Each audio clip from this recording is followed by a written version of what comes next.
नमस्कार जय जगन्नाथ। आज आमर ही सुएस जनजाति कृषि विकास संस्था पुणे तथा सुएस जनजाति कृषि विकास मंच गजपति तरफ आपण मानू अभिनंदन सुस्वागतम। आज आम जानिबा जे सुएस चैरिटेबल जनजाति कृषि विकास संस्था माध्यम किभली भाव आमर एही गजपति किछि आम निर्दिष्ट भाव 40टा गाँव रे जैविक चाष पद्धति शिक्षा प्रदान करा जाउची। ताकू आधार करी चाषी माने किभली भाव प्रशिक्षित होई ताकू प्रयोग करुचंती तार जो सब 10 सूत्री कार्यक्रम अच्छी से ऊपर आज आम आलोचना करिबा। प्रथमे आमर सुएस प्रथम होची प्रथम कार्यक्रम। द्वितीय कार्यक्रम होची आमर ये होची जे रासायनिक चाषर स्वास्थ्य उपरे कि प्रकार तार कुपरिणाम बा दुष्परिणाम जे आम देखुवा जे विशेष करी 1976 मसीहा परवर्ती समय जो ग्रीन रिवोल्यूशन आरंभ है पंजाब हरियाणा ये सब अंचल सबू मात्राधिक आधुनिक कृषि जंत्र उपकरण व्यवहार हो आधुनिक फर्टिलाइजर व्यवहार परवर्ती समय अन्य राज्य मत व्यापी गला। तार परिणाम स्वरूप देखा शिखा है कि आमर ओडिशार चाषी माने मध्य इभेन आमर जनजाति कृषि भाई माने मत व्यवहार करवा लगिले। तार परिणाम स्वरूप से रासायनिक प्रयोग द्वारा विभिन्न प्रकार मारात्मक सबू रोग सबू होची। वर्तमान जो भाई कि मातृगर्भरे शिशु मानकर आम देखुवा सबू ठीक रूप से ग्रोथ हो पारना। द्वितीय प्रकार आम देखा सबू पोलियो शिशु विकलांग शिशु सब छुआ जन्म होती।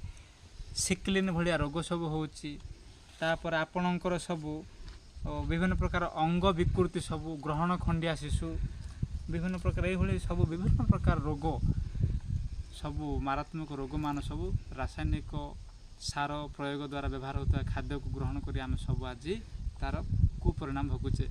तार विषय आम सचेतनता करा जाउछि। तृतीय विषय आम देखा सामू परीक्षण।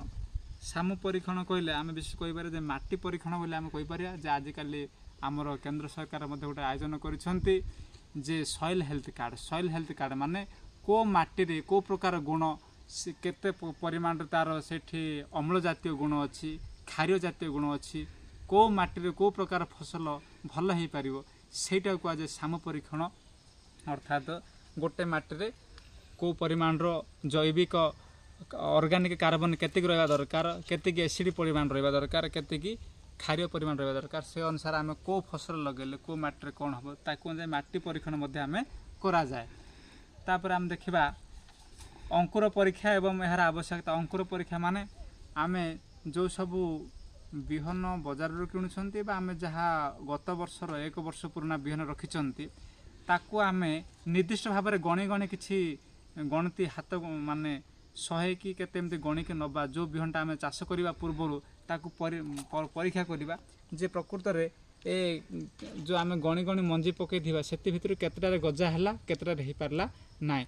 जदि से 100टा मंजीरू जदि 80टारे गजा है आ 20टा है ना माने से मंजीर 80% सी आमर ठीक अच्छी। जदि 50टा उठला 50टा उठलानी माने 85% ठीक अच्छे। ये भाव में आम मंजी लगेवा आगुरी अर्थात बिहन बुणवा आगुरी यहाँ परीक्षा करा जाए जे आम जो साइज रखि बिहन केते परिमाण रे सेटा ठीक अच्छी बा से माने बिहन उपयुक्त हो पार से आम परीक्षा करवा हूँ आमर आवश्यकता अच्छी अंकुर परीक्षण बोली कहुए। तापर आमर बीजामृत। बीजामृत कहले आम गोटे प्रकार कहीपर तो वर्तमान आम परवर्ती उपक्रम होची आमर बीजामृत। विशेष करी आम जो बिहनटा को आम साइज कर रखीचे ता किभली भाव में ताकू प्रक्रियाकरण करके आम जदि लगेवा से 100 ରୁ 100% हो पार।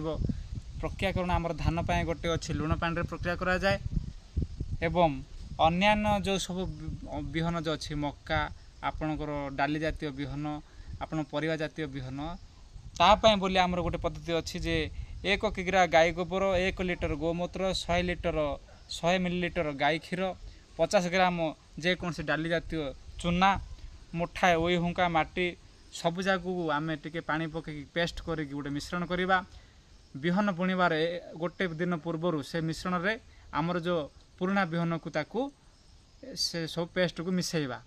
ଧ୍ୟାନ ଦେବା ଏଥିରେ ଆମେ କୌଣସି ପ୍ରକାର ପ୍ୟାକେଟ୍ ବିହନ ଏଥିରେ ପ୍ରୟୋଗ କରିବା ନାହିଁ, କାରଣ ପ୍ୟାକେଟ୍ ବିହନ ଅଲରେଡ଼ି ପ୍ରୋସେସ୍ ହେଇକି ଆସିଥାଉଛି। ଆମେ ଯେଉଁଟା ସବୁ ନିଜ ସାଇତି ରଖିଥିବା ବିହନରେ ହିଁ ପ୍ରକ୍ରିୟା କରିବା, ତାକୁ ଛାଇ ତଳେ ଶୁଖେଇବା। ସେ ପେଷ୍ଟଟିକୁ ସେ ଆମର ପୁରୁଣା ବିହନରେ ମିଶି ସାରିଲା ପରେ ତାକୁ ଛାଇ ତଳେ ଶୁଖେଇବା, କୌଣସି ଖରାରେ ଶୁଖେଇବା ନାହିଁ, ତା ଦ୍ୱାରା ପାୱାର ପଳେଇବ। ତେଣୁ ଛାଇରେ ଶୁଖେଇଲା ପରେ ତାକୁ ଆମେ ପୁଣି ଗୋଟି ଗୋଟି କରିକି ଆମେ ଯେଉଁ ସମୟରେ ଆବଶ୍ୟକ